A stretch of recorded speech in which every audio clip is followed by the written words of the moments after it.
As a lifelong Battlefield fan who has spent countless hours marveling at the destructive power that is the Frostbite engine, I have fallen in love with the Battlefield franchise. But after the catastrophic launch of Battlefield 2042, a game so broken it made Cyberpunk 2077 look polished on release, I believed EA and ICE were done. The only way to save this franchise was return back to the core roots. Leave all the gargantuan 90-player battles away. Just bring back simple Levolution and a class-based system that works. And from the looks of it, Battlefield 6 is going to be that game. It's answering all of our prayers. It's a return to the all-out warfare, the class-based system, and the groundbreaking destruction that put the Battlefield franchise on the map.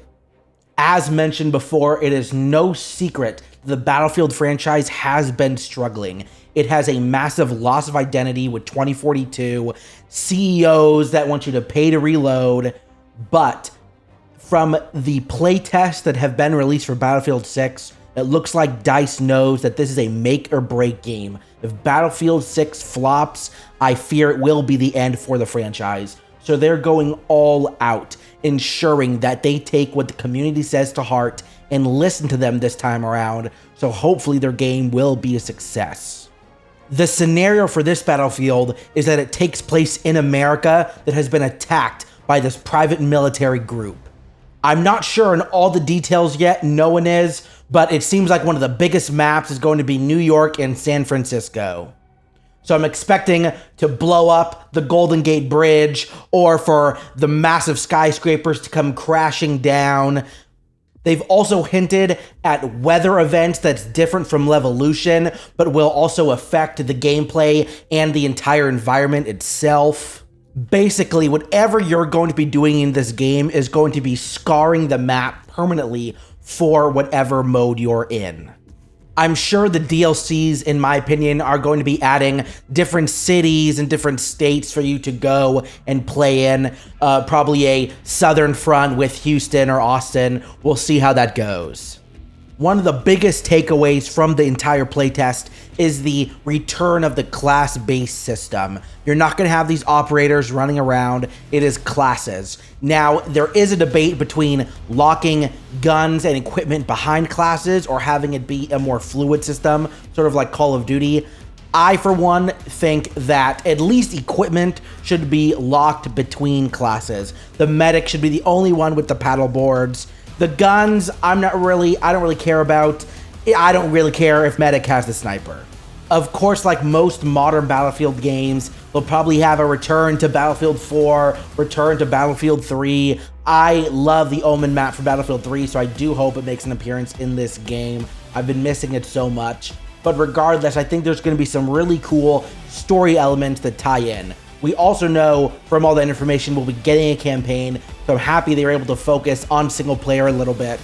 The Battlefield single player campaigns have always been pretty cool. They've never held up to Call of Duty standards, but they're always fun to play, so I think it's going to be a good time, especially setting it in America. One thing Battlefield has not let up on is the quality of the graphics. This is the gritty realism, cinematic flair that makes the DICE games worth playing. It's diverse in its landscapes. You have your forests and cities and rocky environments all slammed together with picture-perfect weapons that looked ripped straight from real life. So as long as I can get in my jet and live out my Top Gun Maverick memes and dreams, I think we're in for a good time here. Hopefully with this extended development cycle, the game will launch with not that many bugs. We all know these DICE games are notorious for their bugs, but I really hope this game comes out swinging because let's be honest, Call of Duty, the newest one coming out this year, is probably going to flop as well, and I would like to have a shooter game to play that I could just turn my mind off and have fun, and I'm thinking Battlefield 6 might just be that game this year. And it seems they're learning, they're building with anticipation. This is a very good way to show the community, hey, we are listening to you, we're making these changes. I actually think some of the choices they made in this playtest are on purpose. Bad choices to go ahead and say, hey, community, look, we're listening. We're going to bring back classes and everything else. So let's hope we're in for a good time with this Battlefield. I'm VideosToEatTo. I hope you enjoyed your meal, and I hope you enjoyed the video. Thank you.